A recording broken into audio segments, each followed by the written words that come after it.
부유한 삶을 누리는 한 부부가 있었습니다.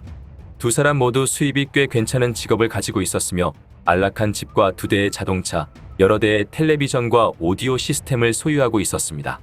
그들은 엄청난 부자는 아니었지만 지구 대부분의 낙후된 지역에서 열악한 상황에 대비하면 꽤 부유한 삶을 누리고 있었던 것이었죠.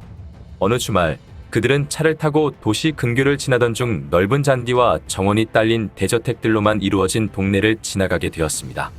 그들은 의문이 들기 시작합니다. 우리가 더 큰 집으로 이사하면 안 될 이유가 있나? 우리가 부자 동네에서 살면 안 되는 이유는 없지.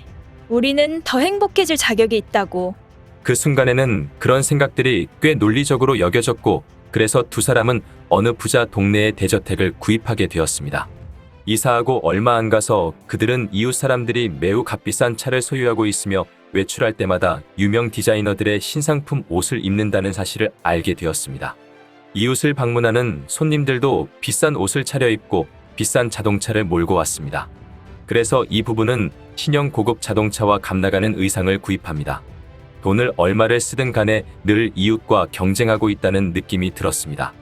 그러나 사치스런 생활을 계속해야 한다는 심리적 부담감은 결국 부부 관계에 문제를 일으킵니다. 비용을 감당하기 위해 그들은 더 오랜 시간 일해야만 했습니다.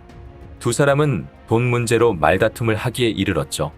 돈을 얼마나 벌어야 하고 어떻게 투자하고 소비해야 하는가에 대한 문제들이었습니다. 결국 스트레스가 너무 많이 쌓인 그들은 직장도 다닐 수 없게 되고 서로에게 화가 나고 실망한 나머지 온갖 사소한 문제로 심하게 싸웠습니다. 그들은 문제를 해결하고자 한 티베트 승려를 찾아갔고 진지하게 물었습니다. 이 문제를 해결하기 위해서 우리가 어떻게 하면 좋을까요? 티베트 승려는 그들에게 작은 숙제를 내줍니다. 문제의 근원이 무엇인가요? 당신들의 집인가요? 자동차인가요? 옷인가요? 아니면 이웃들인가요?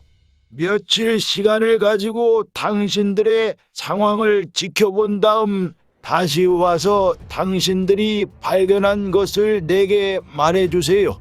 그들은 판단 없이 생각과 감정을 바라봅니다. 그들 자신이나 상대방을 비난하지 말고 지나가는 생각과 감정들을 깨어있는 의식으로 관찰해 볼 것을 주문하였죠. 그들이 다시 티베트 승려를 찾아왔을 때 문제가 자동차나 집이나 옷이나 이웃들이 아니라는 것이 밝혀집니다. 저는 대저택들과 이웃 사람들, 그리고 그들의 자동차들을 바라보았어요.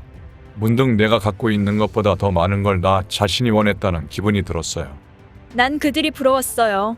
하지만 그들은 우리를 자신들의 파티에 절대로 초대하지 않았어요. 그들은 우리를 결코 이웃으로 받아들이지 않았어요. 그래서 전 생각하기 시작했어요. 저들은 결코 좋은 사람들이 아니야. 거만한 인간들에게 뭔가 보여줘야지. 하고 말이에요. 그래서 우리는 더 많은 것들을 샀어요. 더 큰 차, 값비싼 의상 등을. 하지만 그들에게 어떤 인상도 심어주지 못했어요. 전부 다 쓸데없는 것들이죠. 그것으로 잠시 행복하긴 했지만 말이에요. 그럼 언제부터 서로 싸우기 시작했나요? 오락가락했어요. 이건 내가 옳았어. 저건 내가 옳았어. 당신은 틀렸어. 당신은 저것이 틀렸어. 이런 식으로 몇 달 동안 계속되었어요. 그들이 각자 관찰한 바를 털어놓은 동안 그들의 어깨가 편안해지면서 얼굴과 다리와 팔에 들어간 긴장도 풀립니다. 지금 자신들이 겪고 있는 일이 몇 년간에 걸쳐 쌓여온 생각과 감정들이 축적된 결과임을 그들은 이미 깨닫기 시작하고 있었습니다. 그러면 이제 두 분은 어떻게 할 건가요? 그들은 서로의 얼굴을 쳐다봅니다. 지금은 어떤 중요한 결정을 내릴 상황이 아닌 것 같아요. 좀 더 시간을 갖고 우리가 세상을 보는 방식을 바라봐야 할 것 같아요. 티베트 승려는 아내의 대답의 지혜와 사랑이 담긴 미소를 짓게 됩니다. 책 티베트의 즐거운 지혜는 티베트 승려 용게이 민규르 림포체가 쓴 책입니다.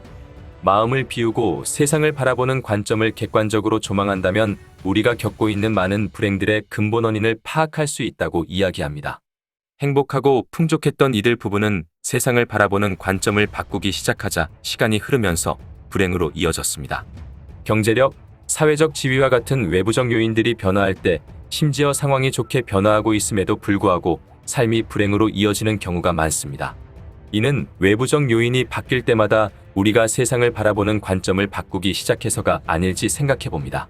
늘 시간을 갖고 여유롭게 마음을 비우고 자신을 객관적으로 조망한다면 우리는 지혜롭게 삶을 대처할 수 있을 것입니다.